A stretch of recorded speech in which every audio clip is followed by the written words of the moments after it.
Hi, my name is Karin Reuter-Rice. I'm an associate professor at the Duke University School of Nursing and School of Medicine. My role as a nurse scientist, but also as a nurse practitioner in the ICU, has been one that has allowed me to look at children who have come into the hospital with a head injury. And oftentimes these are very healthy children who have then experienced some type of an injury, whether that's a car accident or whether they've been struck by a motor vehicle, or they themselves have been injured as part of a sport. And they come into the hospital, and we're here as nurses to take better care of them, to make sure that they have good outcomes. Well, what does that exactly mean?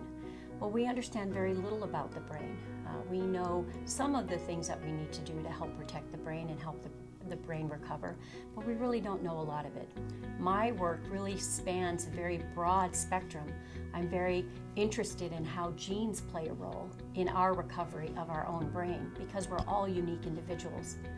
But I'm also very interested in, once we help children recover in the hospital, what happens to them when they end up being discharged home, into their homes, their schools, and their communities.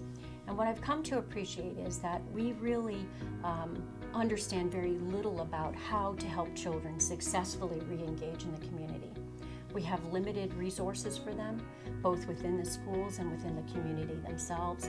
We oftentimes have difficulty with accessing those resources, but more importantly, we sometimes don't even see the subtle signs of a child who remains injured or has problems after their brain injury. And I'll give you an example of that. Sometimes headaches become chronic in these children. It makes it difficult for them to think about their schoolwork, participate in sports or family activities, or better yet, just even hang out with their peer groups. And I think sometimes it's such a subtle little thing that we haven't come to recognize. How do we help children who have had a head injury and now have all these chronic headaches to better engage with, better care for their headaches, but also re-engaging them back into their group of friends, their school, and their community? It's very difficult for families when their children have been injured. It's very scary when they're in the hospital, but it also becomes very frustrating when they come back into their communities and schools and they realize that their child is not well.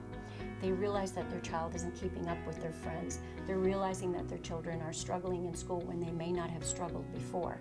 And oftentimes we haven't come to appreciate what are the systems we need in place to better help families, help their children recover, and recover well, so that we don't see what we see in the literature now or in the research, which is adults who had head injuries when they were children have a higher rate of depression, have a higher rate of suicide.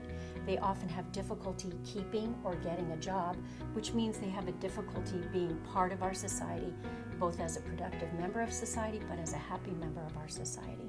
And I think that when we know that that's already occurring, it's our duty, both as nurses, but also as community members, to make a difference, to shape that in a way that's going to make a lasting difference. Ultimately, we'd love to never see a child who had a head injury come into the hospital. I think that we're getting better at preventative medicine and preventative health care and preventative injury care, but in the next breath, there will always be those, and it's those children that we need to protect. It's also those children that we need to forge a path for to make them successful in their future.